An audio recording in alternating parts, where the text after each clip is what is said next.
नमस्कार, मैं हूं आपके साथ लक्ष्मी और आप देख रहे हैं देश का पहला समझाने वाला बुलेटिन खबर तो समझिए। इस आधे घंटे में हम आपको सिर्फ खबर ही नहीं दिखाएंगे बल्कि खबरों की पेचीदगी को भी समझाएंगे। लेकिन आइए सबसे पहले जल्दी से जान लेते हैं आज की वो 4 बड़ी खबरें जिस पर मुख्य तौर पर हमारी नजर रहेगी। पहली खबर होगी चंपाई सोरेन के इस्तीफे के मायने, वो आपको समझाएंगे। चंपाई सोरेन ने इस्तीफा दे दिया है जेएमएम से और अब वो बीजेपी में शामिल होने वाले हैं, विस्तार से आपको बताएंगे। और हमारी नजर रहेगी डीजीपी के पद से हटाए जाने के मायने जो हैं वो भी आपको समझाएंगे।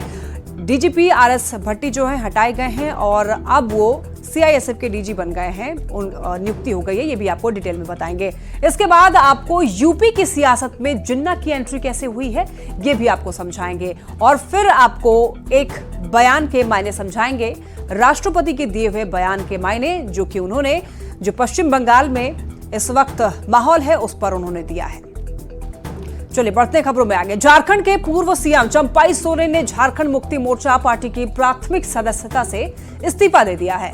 जेएमएम अध्यक्ष शिबू सोरेन को पत्र लिखकर झारखंड मुक्ति मोर्चा पार्टी की सदस्यता से इस्तीफा दे दिया है। शिबू सोरेन को लिखे पत्र में चंपाई सोरेन ने लिखा है कि झारखंड मुक्ति मोर्चा की वर्तमान कार्यशैली और नीतियों से विक्षुब्ध होकर के मैं पार्टी छोड़ने के लिए विवश हूं। अत्यंत ही दुख के साथ ये कहना पड़ रहा है कि आपके मार्गदर्शन में जिस पार्टी का सपना हम जैसे कार्यकर्ताओं ने देखा था और जिसके लिए हम लोगों ने जंगलों, पहाड़ों और गांव की खाक छानी थी, आज पार्टी अपनी दिशा से भटक चुकी है। जेएमएम मेरे लिए एक परिवार जैसा रहा है और मैंने कभी सपने में भी नहीं सोचा था कि मुझे इस पार्टी को छोड़ना पड़ेगा। लेकिन पिछले कुछ दिनों के घटनाक्रम की वजह से मुझे बहुत ही पीड़ा के साथ ये कठिन निर्णय लेना पड़ रहा है।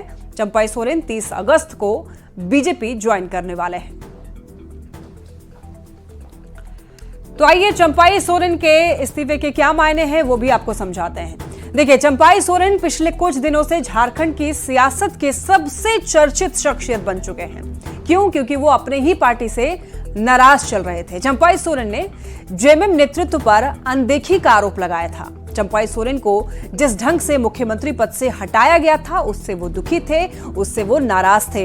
हालांकि सबसे ज्यादा भरोसेमंद चंपाई सोरेन ही थे जेएमएम पार्टी के लिए और इसीलिए जब हेमंत सोरेन जेल जा रहे थे तो चंपाई सोरेन को मुख्यमंत्री बनाकर गए। देखिए, इसके बाद चंपाई सोरेन ने जेएमएम से खुली बगावत का ऐलान कर दिया जब उनको मुख्यमंत्री के पद से हटा दिया। जिस तरीके से हटाया उस तरीके से वो दरअसल नाराज थे और बीजेपी से हाथ मिलाने का ऐलान भी कर दिया है उन्होंने। 30 अगस्त को चंपाई सोरेन कमल थामने वाले हैं और देखिए उसके पहले उन्होंने जेएमएम से इस्तीफा दे दिया क्योंकि बीजेपी के साथ अपनी नई पारी शुरू करने के लिए जेएमएम से इस्तीफा देना जरूरी भी था क्योंकि लगातार वो उनकी नाराजगी की खबरें सामने आ रही थी और अब आधिकारिक तौर पर, औपचारिक तौर पर वो 30 तारीख को भारतीय जनता पार्टी में शामिल हो जाएंगे। बिहार के डीजीपी आरएस भट्टी केंद्रीय प्रतिनियुक्ति पर सीआईएसएफ के डीजी बनाए गए हैं। गृह मंत्रालय के प्रस्ताव को कैबिनेट की नियुक्ति समिति ने मंजूरी दे दी है। बिहार में कानून व्यवस्था के मुद्दे पर चल रहे सियासी घमासान के बीच बिहार के डीजीपी को लेकर बड़ी खबर है। बिहार के डीजीपी आरएस भट्टी केंद्रीय प्रतिनियुक्ति पर सीआईएसएफ के डीजी बनाए गए हैं। गृह मंत्रालय के प्रस्ताव को कैबिनेट की नियुक्ति समिति ने मंजूरी दे दी। आपको बता दें कि आरएस भट्टी ने केंद्रीय सेवा में जाने की इच्छा जाहिर की थी, जिसे बिहार सरकार ने पहले ही हरी झंडी दे दी थी। अब गृह मंत्रालय के प्रस्ताव को कैबिनेट की नियुक्ति समिति ने मंजूरी देकर रास्ता साफ कर दिया है। 1990 बैच के आईपीएस अधिकारी आरएस भट्टी ने 20 दिसंबर 2022 को बिहार डीजीपी की जिम्मेदारी संभाली थी। तब बिहार में सीएम तो नीतीश कुमार ही थे, लेकिन महागठबंधन की सरकार थी। एनडीए सरकार बनने के बाद से लेकर अब तक तेजस्वी यादव लगातार बिहार की कानून व्यवस्था पर सवाल खड़े करते रहे हैं और ये आरोप लगाते रहे हैं कि बिहार में ट्रांसफर पोस्टिंग का खेल चल रहा है, डीजीपी की चलती नहीं है। डीजीपी को क्या पावर है? पावर है क्या? लॉ एंड ऑर्डर बिगड़ता जा रहा है। कोई भी रिकमेंडेशन जो होता है डीजीपी का, क्या ये प्रशासनिक अधिकारी जो है, ये तो अब जो मुख्यमंत्री के आसपास जो चमचे बेलचे हैं वही लोग करते हैं। तेजस्वी यादव के आरोपों पर एनडीए नेताओं ने जोरदार प्रहार किया।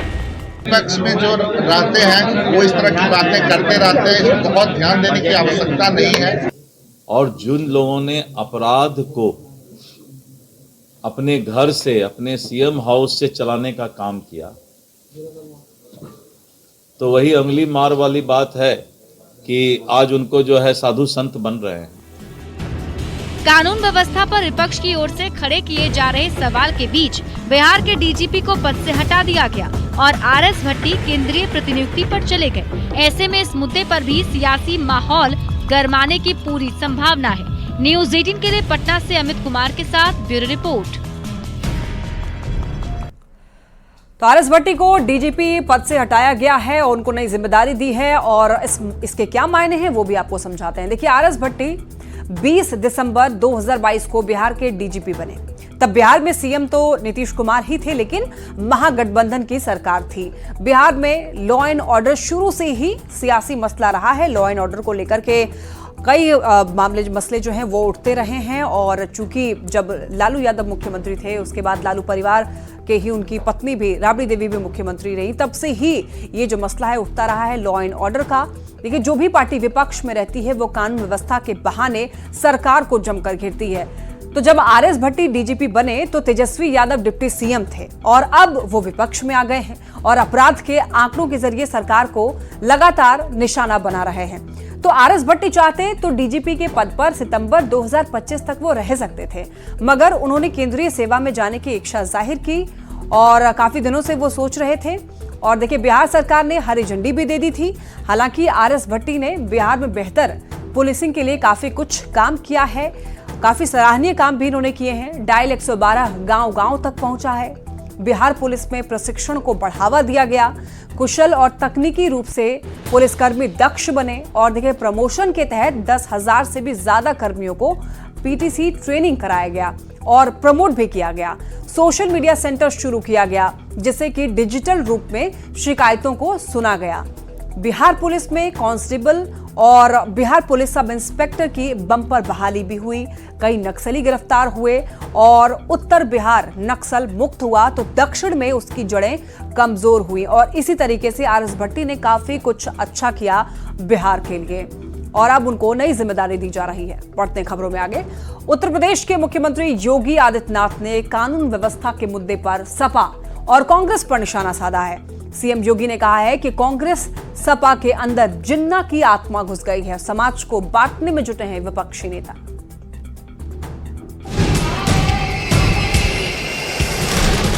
अलीगढ़ में उत्तर प्रदेश के मुख्यमंत्री योगी आदित्यनाथ ने विपक्ष पर एक बार फिर जमकर प्रहार किया है।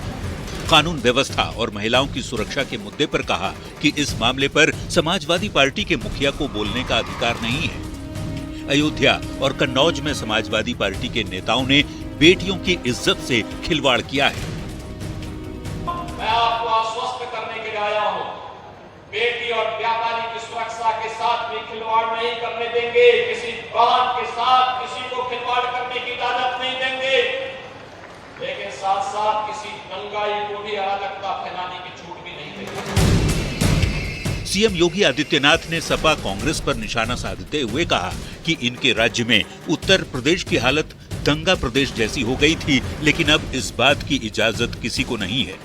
लेकिन साथ साथ किसी दंगाई को भी अराजकता फैलाने की छूट भी नहीं देंगे। कोई सुरक्षा के साथ खिलवाड़ नहीं कर पाएगा और मैंने पहले ही कहा, हम सुरक्षा सबको देंगे, सम्मान सबको देंगे, विकास सबका करेंगे।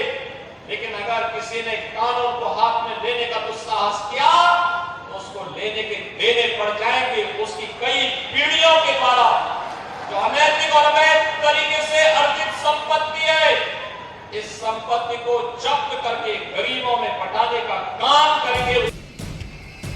सीएम योगी ने कहा, ऐसा लगता है कांग्रेस और समाजवादी पार्टी के अंदर जिन्ना की आत्मा घुस गई है। जैसे जिन्ना ने देश के विभाजन करने का पाप किया था, आज उसी तरह विपक्षी नेता समाज को जाति और धर्म के आधार पर बांटने की कोशिश कर रहे हैं। कि कांग्रेस हो या समाजवादी पार्टी, इनके अंदर बहनों और भाइयों, इनके अंदर लगता है जिन्ना की आत्मा घुस गई है और जिन्ना की आत्मा घुस ने देश का विभाजन करने का पाप किया था और इसीलिए अंतिम समय पे घुट घुट करके मरा था। ये लोग वही पाप आज ये लोग कर रहे हैं, समाज को बांट रहे हैं, जाति विस्मरण कर रहे हैं। कोलकाता में डॉक्टर के साथ रेप और हत्या की घटना के बाद देश में उबाल है। नेताओं के बीच आरोप प्रत्यारोप का दौर चल रहा है। योगी आदित्यनाथ ने समाजवादी पार्टी और कांग्रेस पर निशाना साधते हुए जिन्ना का जिक्र कर यूपी की सियासत को कुछ ज्यादा ही गरमा दिया है। Bureau report, news 18। और अब यूपी की सियासत में जिन्ना की एंट्री क्यों हो गई है, जिन्ना का नाम क्यों लिया जा रहा है, इसको आपको समझाते हैं। देखिए, देश में आजकल जाति की सियासत बहुत तेज है और देखिए राहुल गांधी जातीय जनगणना की बात करते हैं, सपा के नेता भी जाति की ही सियासत करते हैं, जिस पर यूपी के मुख्यमंत्री आदित्यनाथ ने जमकर के निशाना साधा है और योगी आदित्यनाथ ने सपा और कांग्रेस पर बांटने का आरोप लगाया है और योगी आदित्यनाथ ने सपा और कांग्रेस की तुलना जिन्ना से कर दी है। और यहां पर जिन्ना का नाम क्यों आ रहा है, अगर आप देश के इतिहास के बारे में जानते हैं तो आपको पता होगा कि जिन्ना चाहते थे कि देश का विभाजन धर्म के आधार पर हो, हिंदू मुस्लिम के आधार पर देश का विभाजन हुआ। इसी वजह से यहां पर सपा और कांग्रेस की तुलना जो है जिन्ना से की जा रही है। योगी आदित्यनाथ ने कहा है कि जिन्ना ने देश को बांटा था, अब विपक्षी पार्टियां वोट के लिए समाज को जातियों में बांट रही है। बढ़ते खबरों में आगे देखिए, पश्चिम बंगाल के हालात को लेकर केंद्रीय मंत्री ललन सिंह ने ममता बनर्जी पर निशाना साधा है, तो वहीं नीतीश सरकार की मंत्री रेणु देवी ने कहा है कि ममता बनर्जी खुद महिला हैं, उन्हें इस बात को समझना चाहिए और जांच ठीक ढंग से करानी चाहिए, नहीं तो उन्हें अपने पद से इस्तीफा दे देना चाहिए।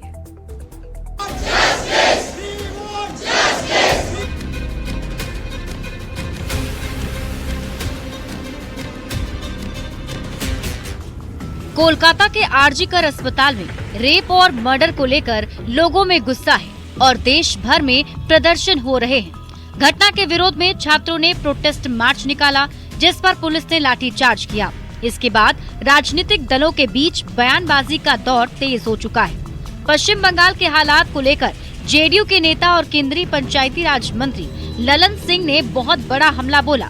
उन्होंने कहा कि बंगाल में सरकार नाम की कोई चीज नहीं है और वहां अराजक की स्थिति बनी हुई है। एक महिला सीएम होने के बाद भी महिलाओं पर हो रहे लाठीचार्ज पर उन्होंने अचरज जताया। सरकार नाम की चीज नहीं है, वहाँ अराजकता का माहौल है। हम सबों को आश्चर्य होता है कि वहाँ की मुख्यमंत्री महिला है और महिलाओं पर अत्याचार के खिलाफ अगर प्रदर्शन होता है तो वो पानी का बौछार करती हैं, लाठीचार्ज करवाती हैं, टीयर गैस छोड़वाती हैं। पश्चिम बंगाल में प्रदर्शन के दौरान हुए लाठीचार्ज और आंसू गैस के हमले को लेकर बिहार सरकार की मंत्री रेणु देवी ने ममता सरकार पर निशाना साधा और कहा, ममता बनर्जी खुद महिला हैं, उन्हें इस बात को समझना चाहिए और जांच ठीक ढंग से करनी चाहिए, नहीं तो उन्हें अपने पद से इस्तीफा दे देना चाहिए। विभाग से अलग आप पूछ रहे हैं, ये तो जो है ममता बनर्जी एक महिला हैं और महिला का दर्द को समझना चाहिए और उसकी जांच अच्छी होनी चाहिए, नहीं तो उन्हें इस्तीफा दे देनी चाहिए। पश्चिम बंगाल के आरजीकर अस्पताल में हुई घटना के बाद से पूरे देश में उबाल है और लोगों में जबरदस्त गुस्सा है। आम लोगों और नेता की तो बात छोड़िए, जिस तरह से राष्ट्रपति द्रौपदी मुर्मू ने घटना को लेकर कहा है कि मैं निराश और डरी भी हूं, वो बताता है कि इस घटना ने कैसे लोगों को झकझोर कर रख दिया है। न्यूज़ 18 के लिए पटना से धर्मेंद्र कुमार के साथ ब्यूरो रिपोर्ट। अब देखिए, कोलकाता में बवाल पर बिहार में सियासी उबाल किस तरीके से है वो समझिए।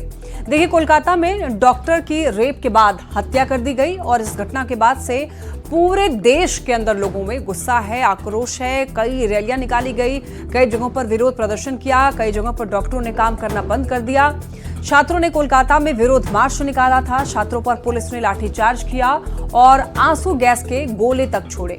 पुलिस की कार्रवाई पर एनडीए के नेता अब निशाना साध रहे हैं। पुलिसिया कार्रवाई को लेकर के ममता बनर्जी निशाने पर हैं, क्योंकि ममता बनर्जी खुद एक महिला है, लेकिन महिला अधिकार के लिए आंदोलन पर उनकी पुलिस लाठीचार्ज कर रही है और यही वजह है कि एनडीए के नेता ममता बनर्जी पर जम करके निशाना साध रहे हैं।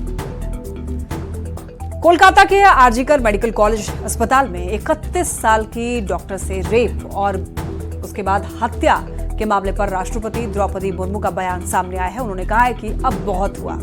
वो इस पूरी घटना से निराश हैं और भयभीत हैं।